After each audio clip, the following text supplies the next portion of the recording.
ये जंगल राज नहीं तो क्या है। बिहार के अररिया में पत्रकार को घर में घुसकर बदमाशों ने गोली मारी। ये पहली घटना नहीं है। इस घटना से पहले भी चौथे स्तंभ पर हमला हो चुका है। फिर भी बिहार सरकार पत्रकार के हित व सुरक्षा के लिए कोई कानून नहीं बना पाई है। आखिर पत्रकार कब तक सहमे व डरे बिहार में रहेंगे। अररिया में तड़के के पत्रकार विमल कुमार की हत्या कर दी गई। अपराधी ने घर में घुसकर पत्रकार विमल को गोली मारी। पत्रकार की हत्या के बाद महाराजगंज में पत्रकार संघ के तत्वाधान में सभी पत्रकार शहर में कैंडल मार्च निकालकर विरोध प्रदर्शन किया। उसके बाद शहीद स्मारक पर जलते कैंडल रखकर पत्रकार विमल की आत्मा की शांति के लिए 2 मिनट का मौन रखकर विरोध प्रदर्शन किया। सरकार से मांग उठी कि पत्रकार को सुरक्षा दिया जाए, कानून बने, साथ जल्द अपराधी की गिरफ्तारी हो, पत्रकार के परिजन को मुआवजा दिया जाए। अब तो अपराधी दिन दहाड़े जब पुलिस की हत्या कर दे रहे हैं तो आम लोग कैसे सुरक्षित होंगे। बिहार सरकार में पत्रकार की मांग है कि पत्रकार के हित में कम से कम यूपी के योगी सरकार वाली ही कानून लागू कर दे। आखिर पत्रकार कब तक डरे सहमे न्यूज कवरेज करे। अब देखना होगा कि बिहार में देश के चौथे स्तंभ कहे जाने वाले पत्रकार की सुरक्षा के लिए क्या कदम उठाती है। बिहार में पत्रकार की आए दिन हत्या कर दी जा रही है, जो अभी तत्काल घटना अररिया में हुई है। हाँ, ये आज सुबह की घटना अररिया के रानीगंज में विमल कुमार जो पत्रकार थे उनकी गोली मारकर हत्या कर दी गई है और बड़ी दुखद घटना है। और इसमें लगता है कि कहीं ना कहीं प्रशासनिक चूक है, क्योंकि जो बातें क्षण कर आ रही हैं उन्होंने प्रशासन से सुरक्षा की मांग की थी, लेकिन शायद प्रशासन ने उनकी बातों पर ध्यान नहीं दिया और आज ये दुखद घटना घट गई है। इस समय मैं यही कहूँगा कि प्रशासन और सरकार उनके परिवार को सुरक्षा दे, उचित मुआवजा दे और पत्रकारों की सुरक्षा कैसे हो सकती है इस पर एक ठोस पहल की जाए और ठोस कदम उठाया जाए।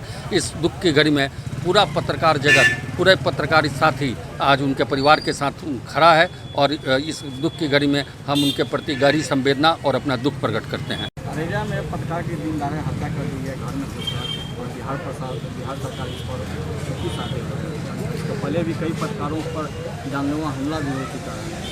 देखिए, सबसे पहले जो जिन पत्रकार की हत्या, उनका नाम विमल कुमार यादव है। सबसे पहले उनके प्रति श्रद्धा सुमन अर्पित करते हैं। लेकिन लगातार जिस तरह बिहार की बात करें, बिहार में जिस तरह पत्रकारों को टारगेट किया जाता है, दिन दहाड़े गोली मार दिया जाता है, कभी गोली मारकर हत्या कर दिया जा रहा है।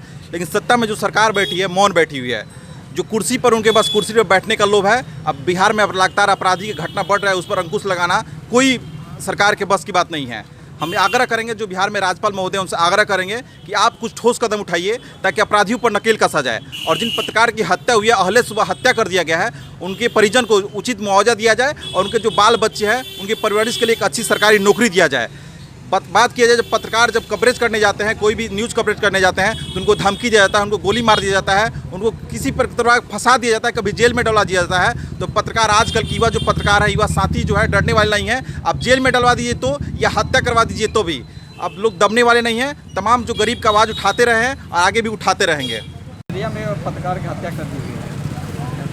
बहुत ही यह निंदनीय घटना है, क्योंकि जब देश के चौथा स्तंभ ही सुरक्षित नहीं है तो आम जनता सुरक्षित कैसे रहेगी। इसलिए कह रहे हैं कि यह पहली घटना नहीं है, बल्कि बिहार में कई ऐसी घटनाएं हैं जो है कि पूरे देश के जनता को या पत्रकारों को भी शर्मसार कर दी है।